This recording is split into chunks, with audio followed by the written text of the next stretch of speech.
Volkswagen Touran 2007 سالش میگه. همین نرخش پرسیدیم، گفت که 4 تاش گفت و ما گفتیم که نرخ آخر میشه دگیش چند خیلی. گفت که 3.5 تا این ماشینه، یعنی مثلا 3.5 تا 3500 یورو ده این ماشینه میتونه که ماشین 200,000 کیلومتر گشتگی ماشین. بعد موتورش گفت که اینجا یکم پرابلم نداره، یا درون ماشینه تا شمالی بیزه بای این ماشین درون شای کلیدوش هم هست. خیلی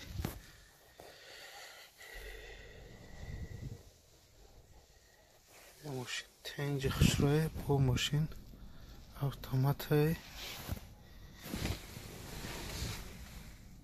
کوژنی سال درونمی یا کوژنی بارداره.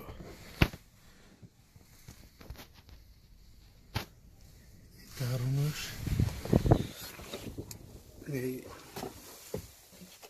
باری دارو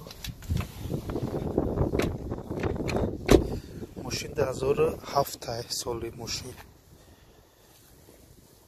این ماشین تاکسیه. یکی میگه ماشین دیسویتر نه تنجای موتورش میگه که گارانتی قطعیه که موتورش یکم پرابلم نداره. میتونین بیو زودید که اگر دیسویتر نگرفتنی باشی ماشیناش مثلا این ماشین را اینجا میگیره، بعد های میکنی میگردی مثلا ماشین محقود کشید نشا هم خیلی ماشینه اینجا دیده های میکنی ایسوس میری ماشین که محقود کشید میگه قچگاه میزنی، بعد کپوت که پخت ماشین میگیری میری. این چند تا اینجا 1 تا 2 تا 3 تا نیک فقط من همیشه پرسیدگیم این همش 2007 ساله.